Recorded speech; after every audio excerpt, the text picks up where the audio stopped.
Déjale a él con la presentación. Yo me tapo.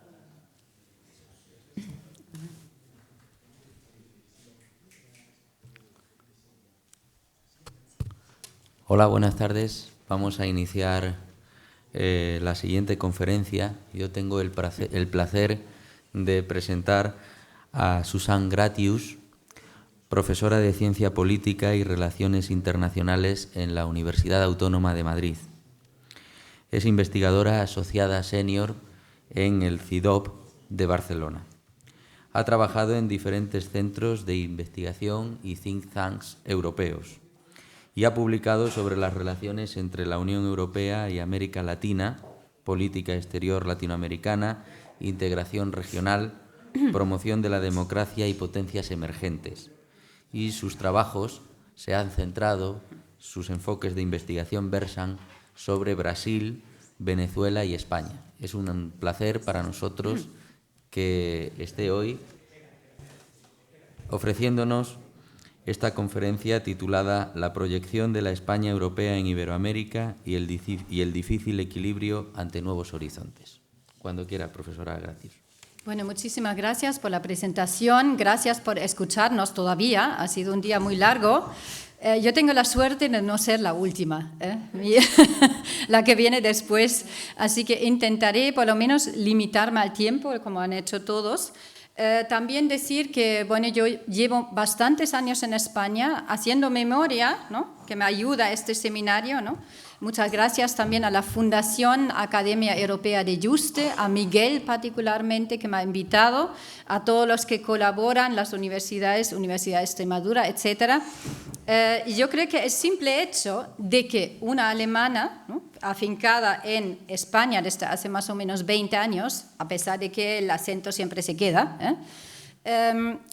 puede hablar aquí en este foro, que vemos la transición desde dentro, yo vengo desde fuera, creo que soy la única alemana aquí, que puedo hablar de Iberoamérica, nos dice mucho sobre el cambio que se hizo en la política de España hacia América Latina.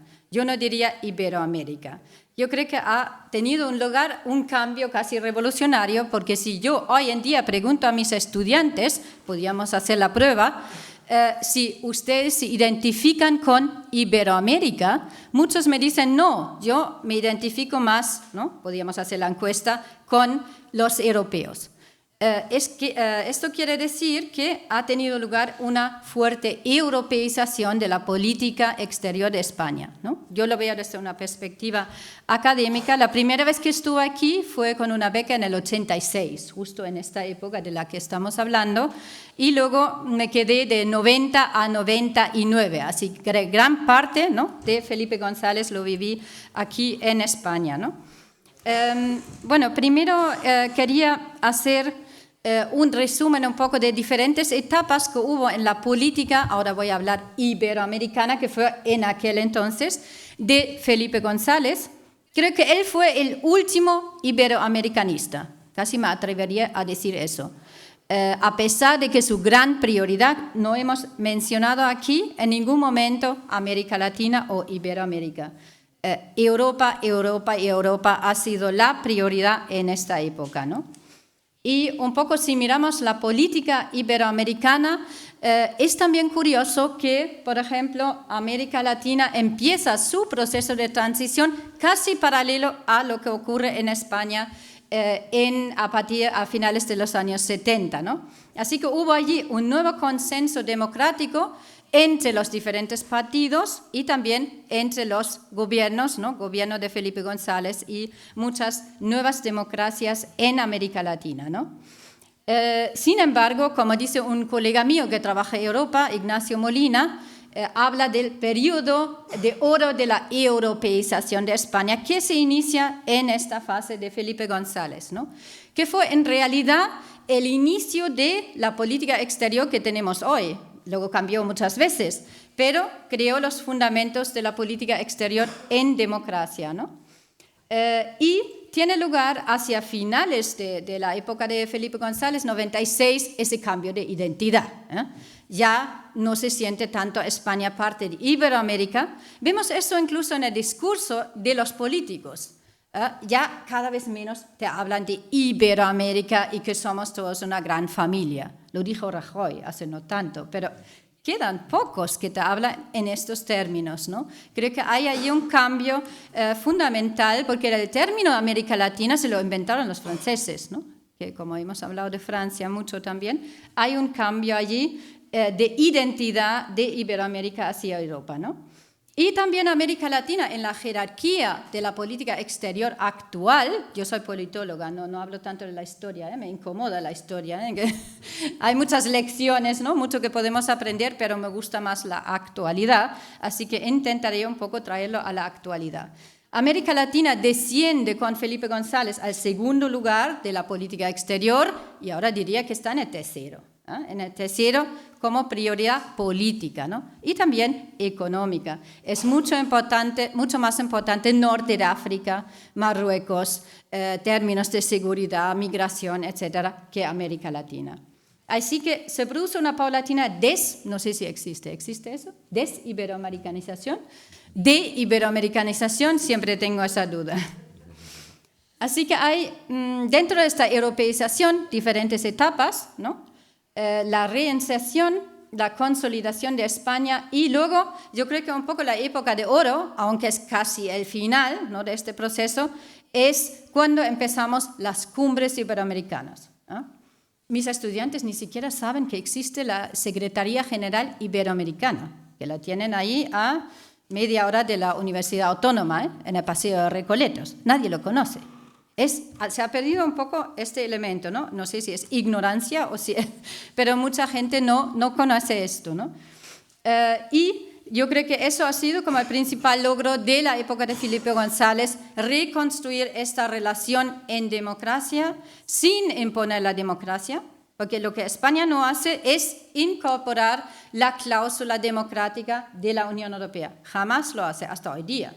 Muy normativo, todo eso es cierto, pero no hay una imposición. Eso quizá tiene que ver con este respeto de la soberanía o tiene que ver con que España en la época se siente también parte más del sur que del norte, ¿no? Después se produce este declive, no tenemos tiempo de hablar de Cuba. Cuba ha sido muy importante como política, allí vemos el doble juego, ¿no? Que dice Robert Putnam, creo que habla del two-level game, del juego a dos niveles, política doméstica, política exterior, ¿no? Cuba ha sido parte del debate interno. Yo inicié un debate con Jorge Domínguez, un cubano afincado en Estados Unidos, sobre la política española hacia Cuba. ¿Cuándo fue esto? En 2006. Primero vinieron los socialistas, luego vinieron los de PP, pero nunca logramos juntarles todos y tener una política consensuada. Es realmente hasta hoy día, hoy día ya no, pero vimos que lo mismo se produce con Venezuela, ¿no? En la campaña electoral, ¿no? La última, Venezuela se convierte un poco en una segunda Cuba en términos de política doméstica, pero tiene menos relevancia que Cuba en política exterior, ¿no? Bueno, esto ya lo vimos, perdón, que estoy dándole al revés. Esto es un poco para ver de qué épocas hablamos. Está todo muy condicionado también a los cambios que se producen a nivel internacional, ¿no? Caída del muro de Berlín ha sido mencionado. Ahí hay un giro, ¿no? También España descubre un poco los vecinos de Europa del Este, que antes apenas había relación, ¿no? Hay allí una nueva prioridad que también hace que se desiberoamericaniza un poco más la política exterior. Sin embargo, España ha sido muy importante, ¿no? En varias etapas, solamente mencionar quizá la crisis centroamericana, ¿no? La guerra en Centroamérica, los sandinistas, luego el involucramiento de Estados Unidos en plena Guerra Fría. España ha sido un actor central para llevar a cabo un proceso de paz en Centroamérica, históricamente, ¿no? Durante la Guerra Fría, y había este equilibrio, por un lado, ¿no? Está cerca de la Unión Europea, cerca de América Latina y, bueno, no enfrentarse a Estados Unidos, ¿no? Ha sido bastante complicado para España, ¿no? Otra prueba ha sido la Guerra de las Malvinas, pero eso fue antes de Felipe González, ¿no? Que España allí también hizo un equilibrio allí muy, muy difícil, ¿no? De conseguir. Y bueno, luego todo el proceso de redemocratización, bueno, es un poco también un mito, ¿no? El de la transición española, que se ha intentado muchas veces decir nuestro modelo de transición, ¿no? Exportarlo a América Latina. Yo creo que no es posible hacer eso, simplemente porque no se dan dos condiciones históricas, ¿no? Cuba, por ejemplo, ¿qué incentivo tiene para democratizarse? No hay ninguna Unión Europea, no hay ningún proceso de integración y no hay ningún rey, ¿no? Hay dos factores fundamentales que no se pueden transferir, ¿no? Y un poco quería ver, a través de los discursos de Felipe González, el cambio de la prioridad, ¿no? La desiberoamericanización, que en primer lugar Iberoamérica es una gran prioridad, ¿no? No está en Europa, hay muchos lazos económicos, políticos con Iberoamérica, pero todo eso es herencia del franquismo, ¿eh? Las dictaduras, la legitimidad que dan las dictaduras latinoamericanas a Franco, ¿no? Y el Instituto de Cultura Hispánica, ¿no? Había ya en aquel entonces toda una estructura que luego Felipe González modifica, reforma, cambia, no él solo, ¿no? Junto con los ministros, junto con mucha gente, ¿no? Pero habla al principio del compromiso de presencia y actuación en el continente iberoamericano. Está muy al inicio, ¿no? de su discurso, ¿no? Sobre política exterior. Y luego vemos más adelante un cierto cambio, todavía habla de Iberoamérica, ¿no? Pero claro, habla también de la influencia, y eso ha sido positivo, que tiene España en la política de la Unión Europea hacia América Latina. Otro mito, no es que con España entra América Latina en la agenda de la Unión Europea, ya estuvo antes. Estuvo antes porque el proceso de San José de pacificación de Centroamérica y el papel de Europa, Francia sobre todo, Alemania, el canciller alemán, que duró, no sé cuántos años duró, Hans-Dietrich Genscher, un liberal, muchísimos años, junto con Francia, intentan pacificar, acercarse a América Latina, apoyar los esfuerzos de la región Contadora. ¿Alguien se acuerda del grupo de Contadora? No. Imaginaros ahora México, Venezuela, Panamá, ¿y quién más estuvo? Colombia. Colombia en un grupo, el grupo Contadora, ¿eh? Y Europa apoyó este proceso de paz que intentaron hacer estos 4 países. Y España fue otro actor fuera de la Unión Europea y, sin embargo, consigue una mayor intensificación a lo largo de los años, ¿no? Sobre todo América Latina formará parte, eso sí que es por la influencia de España, de la cooperación de la Unión Europea, ¿no? En América Latina. Aumenta los fondos, crea unas orientaciones de la cooperación con América Latina y todo eso es parte del esfuerzo de España dentro de la Unión, ¿no? Así que ya en el 86 y más adelante se dan las dos componentes, ¿no? Una europeización, pero también una latinoamericanización de alguna forma de la política europea, ¿no? Iberoamérica en la primera etapa hay que recordar también que fue el muy inicio en esa época de la cooperación política europea, el germen de nuestra política. Bueno, no sé si existe una política de exterior y de seguridad común. Bueno, existe, no existe, ¿no? Existen también 27, ya excluyo, porque hoy es el día del Brexit, ¿no? Excluyo el Reino Unido, 27 políticas exteriores nacionales, ¿no? También en España, muy presente todavía Iberoamérica en este caso, ¿no? Apoyo a la transición en América Latina y donde sí que se puede comparar la experiencia, estamos aquí por eso, por la transición, ¿no?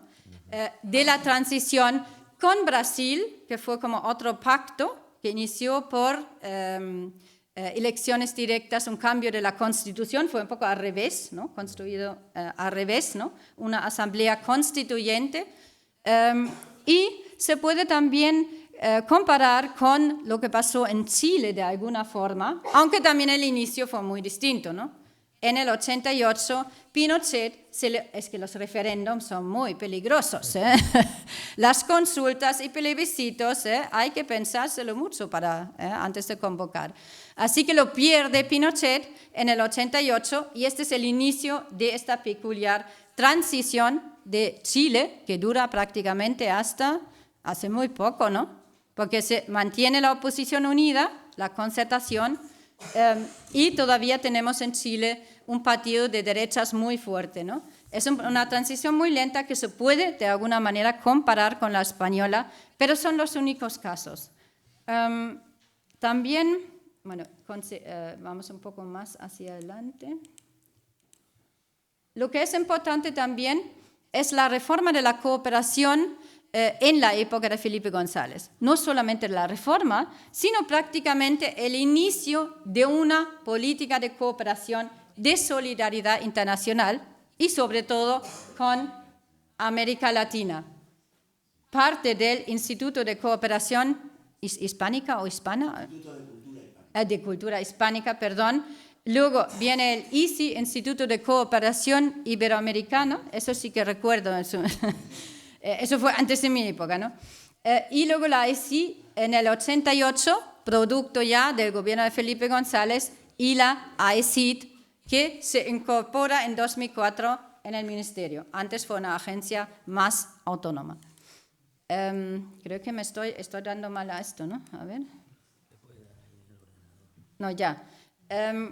Bueno, escuchamos o no escuchamos porque no tenemos audio, pero esto fue el discurso de investidura de González en el 89 y allí ya vemos un cambio, ¿no? Si miran la última frase, la política de los países, último lugar, habla primero de Europa del Este, de la Unión Europea, etc. La política de los países que componen la comunidad, como el Mediterráneo primero, América. Esto no es casual, creo. Yo creo que allí hay ya una europeización, un cambio de prioridad. Y en la segunda etapa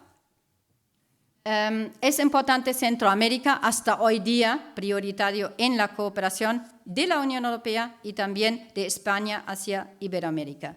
Lo particular de la cooperación, se mantiene una especie de política de Estado, más allá de González, a favor de dar mayor cooperación a Iberoamérica o América Latina. Hasta hoy día representa más de un tercio, poco más, de la cooperación española. En aquel entonces, en el 93, representó, creo que casi un 60%. Eso nos dice mucho sobre los lazos que hubo en aquel momento, ¿no? Un poco basado en estos 3 Ds que redefinen la relación: diplomacia, democracia y desarrollo. Desarrollo, muy importante, también en todo lo que es luego la construcción de la Comunidad Iberoamericana de Naciones. Ya existió antes esa idea, pero nace como con una nueva vocación voluntaria, no digo democrática, porque estuvo desde el inicio Cuba, y podemos discutir el caso cubano, pero una democracia no es, nunca ha sido. Así que, en ese sentido, la no injerencia y estos principios prevalecen en la política. Esto ya lo escuchamos, ¿no? Estoy dando atrás, ¿no? No sé qué. Sí, no. Luego, no hemos mencionado en el 92 el 5º centenario, controvertido, ¿no? Difícil, que también refleja que esta dimensión de identidad se percibe muy diferente en América Latina. Pregúntenle a un brasileño si se siente iberoamericano. Dice, ¿qué cosa es esta? ¿No? Es una cosa esa dimensión identitaria difícil de entender para mí, desde un punto de vista muy racional, ¿no? Pero basado en estos lazos culturales. Y también importante, un poco la herencia de América Latina, de esta vinculación, es el fuerte componente de la cultura, ¿no? En la política exterior de España, ¿no? Los valores, la cultura, el idioma como plataforma de poder blando, ¿no? que representa España. Está mirando el reloj, ¿qué hora es? ¿Cuánto me queda? 20 minutos. Esto está muy lejos y veo muy mal, ¿eh? Sí. Bueno, hemos hablado del Tratado de Maastricht, ¿no? que crea, y allí hay otro cambio evidente, que es el inicio de este tercer pilar, que es la política exterior y seguridad común. También es un logro de España, más allá de Iberoamérica, decir que Javier Solana fue el primer alto representante, ¿no?, de la política exterior de la Unión Europea, como se llama, a partir de 93, ¿no? Así que tenemos ahí también una mayor coordinación política, no solamente una política neoliberal, sino el proyecto europeo va mucho más allá de la liberalización comercial de un proyecto de mercado. Eso es también la dificultad de tener al Reino Unido dentro, ¿no? No quieren esta cooperación política, esta política exterior común, a pesar de que la primera, ¿no?, después del tratado es Catherine Ashton, ¿no?, es una británica, ¿no? Bueno, en el 91, y eso también nos refleja la gran afinidad que hay por el exilio histórico durante la Guerra Civil Española, por muchos factores, por el idioma, México, ¿no?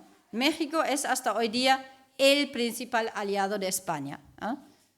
Pero también, al mismo tiempo, si recordamos, empieza en esta época también una relación nueva con Brasil, ¿no? Creo que fue en el 79 cuando por primera vez hay una visita oficial ¿quién fue? De Suárez, ¿no? De Suárez a Brasil. Se reconstruye o se construye una relación con Brasil y se consigue que Brasil, Portugal, ahora también Andorra, son miembros de esta comunidad iberoamericana que existe hasta hoy día, ¿no? ¿Y qué ocurre hasta hoy día? Miren que el próximo año habrá 2 cumbres, una entre Europa, América Latina y el Caribe, y hay una iberoamericana, en 2 diferentes lugares y creo que en 2 diferentes meses. Así que esto va por carriles separados hasta hoy día. Es un poco esta relación especial que sigue teniendo España con América Latina y es la herencia de Felipe González principalmente, o de esta época, ¿no? También fue mencionado Manuel Marín, muy importante en lo que es, donde sí que se produce una españolización de la política de la Unión Europea hacia América Latina, es en la relación con Cuba. Casi podríamos decir que Bruselas es un espejo de lo que ocurre en Madrid. Cuando en la época de González hubo también bastantes conflictos con Cuba, había tensiones, la crisis de las embajadas en el 90, Felipe González siempre gran defensor de los derechos humanos, ahora nuevamente, ¿no?, hemos visto en el caso de Venezuela, ¿no?, en el caso venezolano, ¿no?, se han firmado muchas cartas, ha habido muchas visitas, muchos se han involucrado en este conflicto actual que tenemos, ¿no?, también Felipe González, ¿no? Sin embargo, tenemos, a ver si lo podemos ver, tenemos también esta foto, ¿no?, con el Fidel Castro, ¿no? Y Fidel Castro, Cuba, desde el inicio es parte de esta comunidad iberoamericana de naciones. No es excluida, no hay una cláusula democrática en la comunidad iberoamericana. Y vemos que también luego todos recordarán, cuando ya no está Felipe González, la posición común de la Unión Europea hacia Cuba, que significa un realineamiento. Allí vemos otro giro que hace el presidente Aznar, ¿no?, hacia el atlanticismo, el eje atlántico, alineamiento con Estados Unidos, alineamiento de la política hacia Cuba, mayor condicionalidad, y esto entra en la política de la Unión y provoca esta posición común que hemos mantenido 20 años seguidos, hasta que firmamos el año pasado el acuerdo de cooperación con Cuba. Así que se puede decir que condicionó mucho la política de la Unión hacia Cuba. También la cooperación hasta hoy día es simplemente por América Latina que España mantiene una cooperación con los países de renta media. Podía poner ahí encima América Latina. Es solamente por esto. También es importante decir que hoy tenemos muchísimas cumbres Está muy criticada también la cumbre iberoamericana. Hemos visto muchas ausencias, empezando con Mariano Rajoy, ¿no? No fue a la última cumbre.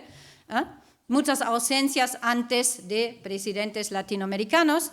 Tenemos la Comunidad de Estados Latinoamericanos del Caribe, la CELAC. Tenemos cumbres de las Américas con la Unión Europea, etc. Sin embargo, fue el primer foro de estas características. El primer foro donde se reunían países europeos, históricas colonias y América Latina. Todo lo demás vino después. Así que en este sentido creo que tiene legitimidad que siga existiendo también, aunque hemos visto que ha sido reformado, ¿no? Un poco también hay una crisis de identidad en la comunidad iberoamericana.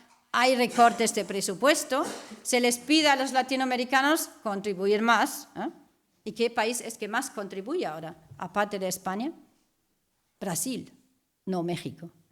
Así que se ve también que los países latinoamericanos han aumentado también su compromiso con esta comunidad iberoamericana, ¿no? Esto sería la primera cumbre, donde veis que también en Guadalajara, México, ¿sí? ¿Cómo? No, Guadalajara, México, perdón, sí. La primera cumbre fue en México, la segunda fue en Madrid y la tercera en San Salvador, Brasil. Un poco para también marcar eso de la Unión Portugal-Brasil y, ¿no?, de esta dimensión. Y bueno, es importante decir que a diferencia de la Unión Europea y su cláusula democrática, ¿no?, dice que reconoce el derecho de cada pueblo a construir su propio régimen político, de cara a Cuba, a otros países. Quinto centenario es como un primer conflicto, ¿no? Quinto centenario de la masacre indígena, ¿no? El lema en un poco dos visiones que, si alguien lee las declaraciones de Evo Morales, unas entrevistas que dio, creo que La Sexta, todavía está muy presente esto, aunque, bueno, yo creo que no refleja la relación, pero todavía de vez en cuando surge el tema de la historia colonial, la culpa de España y todo esto, ¿no?, en las relaciones. Sobre todo Bolivia, ¿no?, últimamente.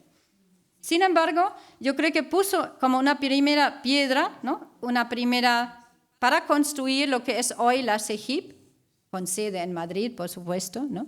Refleja también que Iberoamericana es una plataforma de política exterior de España para alargar su influencia, para proyectarse hacia afuera.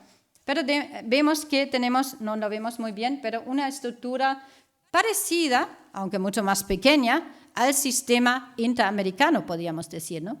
De alguna forma hay una competición, ¿no? España sociocultural, Estados Unidos, bueno, socio por hegemonía, ¿no?, en el sistema interamericano. Aquí vemos un poco esto que destaca ahí Felipe, ¿no?, por altura. Entonces es una foto curiosa porque vemos una única mujer que es la secretaria general iberoamericana Rebecca Greenspan en la actualidad, ¿no? Sí. Ahora quizá ya llego hacia el final. ¿Queréis verlo otra vez? Cartagena de Indias, sí. Quizá llegando ya a las conclusiones, yo creo que se puede hablar de una paralela europeización de la política exterior, pero también de una cierta influencia de España en la política europea, sobre todo hacia América Latina. Agendas separadas hasta hoy día. Es una de las pocas áreas donde España tiene autonomía, ¿no?, en su política exterior hacia América Latina. Ninguno más está muy interesado en la relación con América Latina. Un poco los límites de la transición española, ¿no? También decir que hay lecciones de las transiciones latinoamericanas, ¿no? Si pensamos en la memoria y justicia transicional, aquí no hubo ninguna justicia transicional, y en aquellos países donde la transición fue también pactada y lenta y paulatina, sobre todo pensando en Brasil, se creó esta Comisión de la Verdad, que sería el primer paso hacia todo este proceso de reparación, reconciliación y también justicia, ¿no? Hacia las víctimas, ¿no? Esto se creó en Brasil con Dilma Rousseff en 2013 o 14, la Comisión de la Verdad. Mucho después, antes hablábamos de este tema, ¿no? No se puede crear eso nada más empezar la transición, ¿no? Si recordamos el caso de Argentina, bueno, luego hubo una amnistía posterior, caso muy conflictivo, pero en Argentina los militares perdieron la guerra. Unos militares que perdieron, ¿cómo pueden gobernar el país? ¿Ya?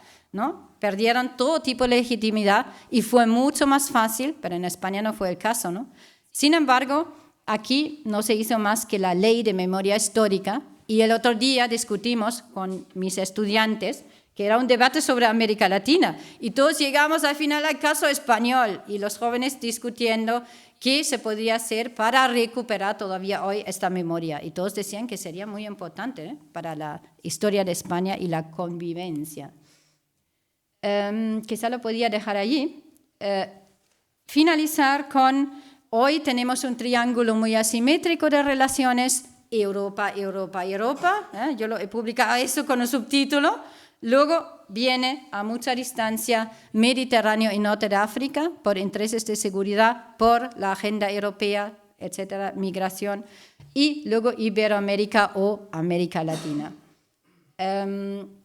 Y yo creo que la época de González fue un poco el principio del fin de esta dimensión identitaria. Hay todo un libro de Celestino del Arenal sobre esa época que he consultado antes en el tren, otra vez, que se ha perdido un poco esto, ¿no?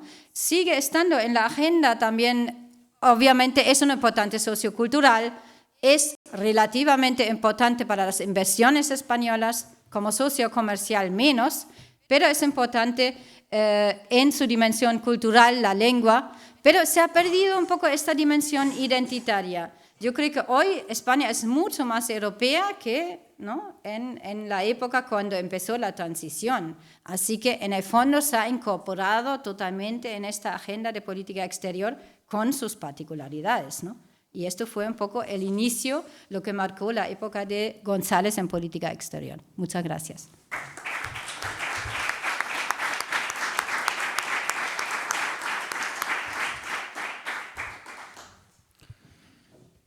Bien, pues se abre en este momento el espacio del debate, así que tenemos 8 minutos. Sí, directamente, ¿no? Mario, Carlos. Buenas, yo te quería realizar un par de preguntas. En primer lugar, has hablado que en los años 90 se produce una desiberoamericanización de la política exterior española, ¿no? ¿No coincide también esta época con un aumento de las inversiones de multinacionales españolas en América Latina e incluso de los flujos comerciales, ¿no?, de las exportaciones e importaciones? Si me lo podías aclarar. Luego, otra pregunta también que me gustaría hacerte es que te has referido a Felipe González como un gran defensor de los derechos humanos. ¿Cómo casa esto con que mantenga intentos de negocio con una persona como el presidente de Sudán del Norte, Al-Zadir, condenada por la Corte Penal Internacional por cargos de genocidio, o procesado, mejor dicho, que no ha llegado a ser condenado todavía, creo? O incluso permitiera, digamos, la tortura ilegal bajo su gobierno o el aislamiento legal de presos hasta 23 horas diarias, que no deja de ser una forma de tortura blanca. No sé, pues creo que es un poco selectivo o olvidadizo con esta defensa tan enconada de los derechos humanos. Y la última de las cuestiones es que has argumentado que Cuba no tiene incentivos, digamos, para modificar su modelo económico, social y político. Y ahí yo estoy un poco en desacuerdo, porque ya no solo es que no tenga incentivos para modificar su modelo económico, social y político, sino que ha recibido presiones fuertes para ello, ¿no? Desde el bloqueo comercial de los Estados Unidos hasta la financiación de externa de su disidencia interna, incluyendo atentados terroristas y demás, ¿no? Yo creo que sí que tiene un auténtico cerco o lo ha tenido más bien. Hoy en día se ha modificado un poco la postura de Occidente respecto a sus estrategias con el gobierno cubano, pero que esas presiones para que modifiquen su línea están ahí. Yo aunque no exista un proceso de integración en América Latina al que sumarse. Y bueno, sí, ya está. ¿Lo contesto ahora o después? Yo creo que es bueno ahora, sí. Bueno, con esto tengo para... Esto creo que yo no me oye, ¿no? ¿Así? ¿Así? Sí. Con esto tengo para otra conferencia, ¿no? El tema Cuba además me apasiona porque escribí mi tesis sobre esto, he ido muchísimo a Cuba y lo conozco muy bien. Bueno, en primer lugar, yo he dicho que no tiene ningún incentivo para abrirse. El único incentivo es de eficacia económica, un poco lo que le pasó a España en la época, ¿no? Esta necesidad de modernizar, de tener una estructura productiva más conforme a los tiempos actuales, ¿no? En eso está Cuba desde los años 90. Y el primero en ofrecer asesoría a Cuba, que estuvo en nuestras reuniones sobre la política española hacia Cuba, fue Carlos Solchaga, ¿eh? Así que fue el primer asesor, o uno de los primeros que tuvo Fidel Castro todavía, ¿eh? Para abrir y para sobrevivir lo que fue la caída del bloque socialista. Yo estuve la primera vez en Cuba en el 93, ¿eh? Todos los cubanos delgadísimos, yo misma adelgacé 6 kilos, así que... No, es cierto, no había comida, era muy difícil y resistieron eso, ¿no? Eso fue, bueno, también una prueba del apoyo que en aquel momento todavía tuvo, otros dirían que fue la represión, pero solo la represión no puede mantener eso. Yo no quiero defenderlo ni no defenderlo, yo creo que tiene sus pros y sus contras. Como tú dices, hay un embargo todavía en vigor, ¿no? Ahora con la administración Trump, no sé qué cambio hay que esperar, ¿eh? Y como dije, yo dije que no tiene incentivo por el bloqueo, todo es negativo, ¿no? Es más, si ellos se abren a la democracia, es decir, sería como una especie de concesión al enemigo, ¿no? ¿No? Es un poco, bueno, esta lucha de poder entre Estados Unidos o el exilio cubano que vive en Estados Unidos y el gobierno cubano, ¿no? Más que nada hay una extraterritorialización del conflicto, ¿no? Que los disidentes viven sobre todo en Miami, ¿no? La mayoría, ¿no? Yo no sé cuál es la solución para Cuba, pero yo creo que tienen esa necesidad, como España en aquel momento, de reformar su economía y abrirse políticamente. Yo creo que no, este modelo no... Sin Venezuela, además, sin el sostén económico que tenían con Venezuela, hacían lo mismo que con la Unión Soviética, revender el petróleo en el mercado internacional y conseguir así divisas. Pero eso se les acabó. Así que ya no quedan muchos socios privilegiados con los que Cuba podía cooperar. Como tú dices, el bloqueo, pero los cubanos aprendieron a vivir con eso, ¿eh? Es desde los años 60, nunca han tenido esa opción, ¿no? De Estados Unidos. Derechos humanos, creo que se lo dejo a Pilar esta pregunta porque yo no quiero ni defender, digamos, yo no tengo una vinculación especial hacia Felipe González, pero creo que es importante subrayar que este cambio significó apoyar, ¿no? Dar apoyo a los gobiernos democráticos nuevos en aquel momento en América Latina. Yo no sé qué pasó luego con no sé qué países y Felipe González, no quiero entrar en ese debate, ¿eh? No lo sé. No quiero decir que es un demócrata ejemplar, ni que... más bien decía lo contrario, que España para mí no es una potencia normativa en el sentido de que no aplica ninguna cláusula democrática, ni nunca ha impuesto la democracia a ningún país. Ni siquiera el PP tampoco. Lo de Aznar fue una reacción a lo que hizo la ley Helms-Burton de Estados Unidos. Pero ya entramos en un debate muy complicado, ¿no? Ni siquiera tampoco los gobiernos, ninguno lo hizo, ¿eh? Diría yo. Bueno, ahora ya me podéis atacar. Tenemos 9 minutos y conviene agilizar el debate. Mario. Como hay muchas palabras.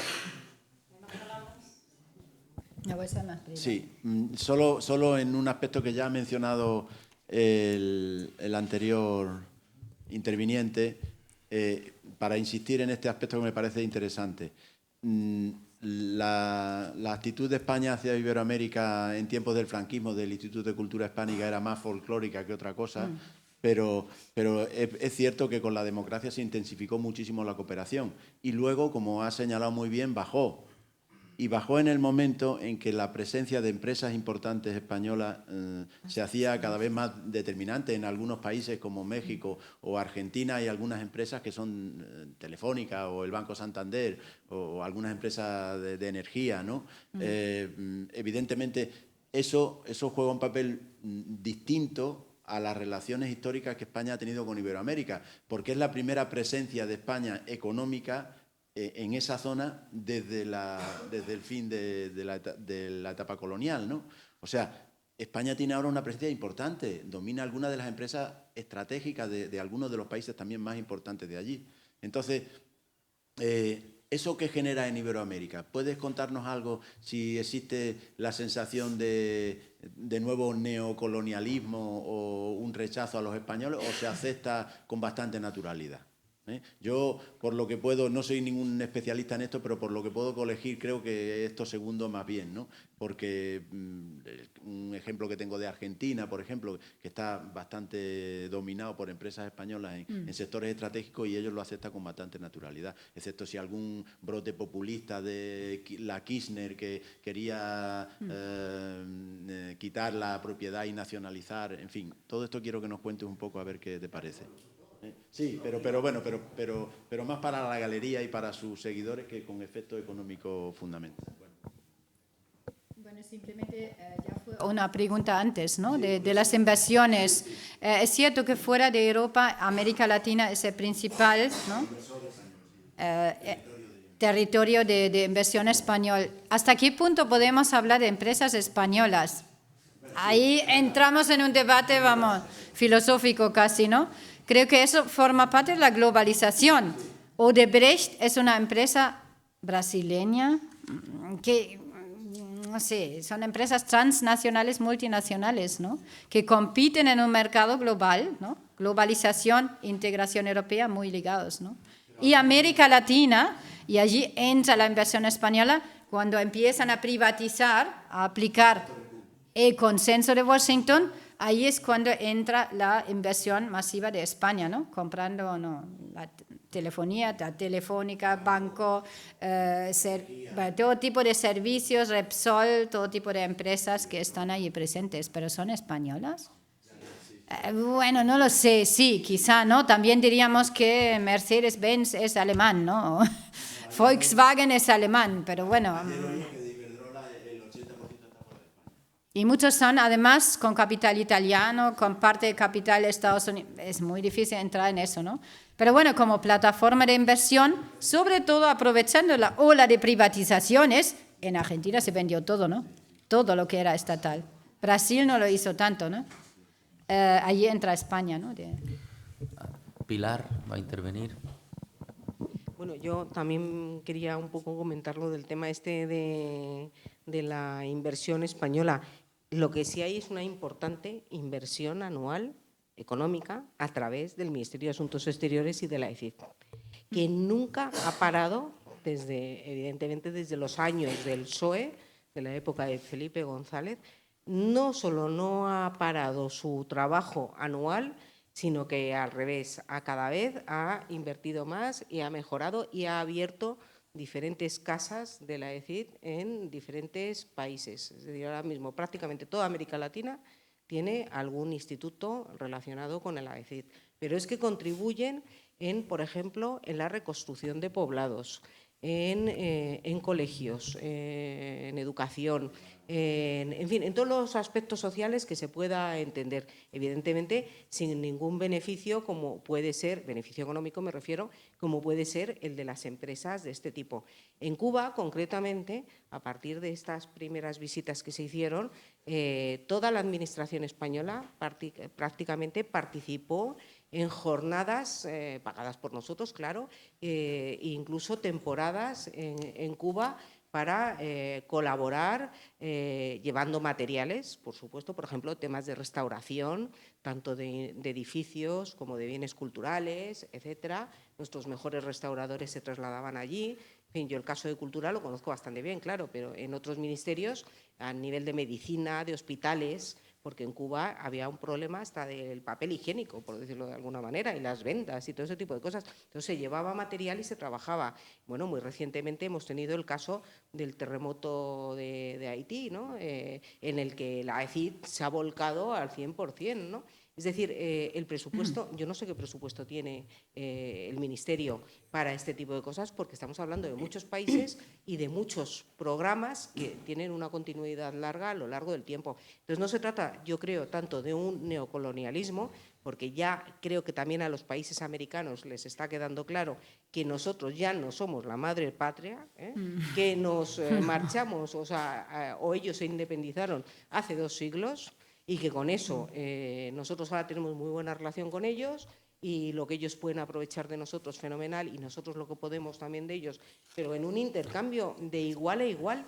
Ellos vienen a España continuamente, se hacen en todos los ministerios cursos de, bueno, becas, ¿no? Se llaman becas de formación, etcétera. Es decir, es un aspecto continuo el aspecto latinoamericano, no solo por la parte de cultura, como digo, sino en general.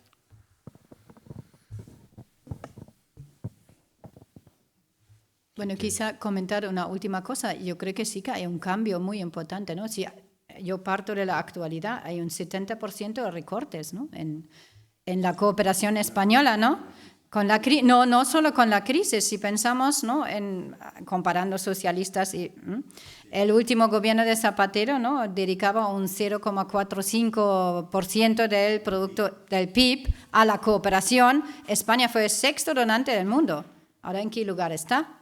Número 16, en muy pocos años, y da el 0,12 por detrás de Estados Unidos. Yo creo que en términos de porcentaje renunció a este instrumento de política exterior. Yo creo que hay un cambio fundamental ahí. No hay un consenso.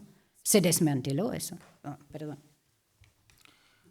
Pues si no hay ya más intervenciones, pasamos a la siguiente ponencia. Muchas gracias.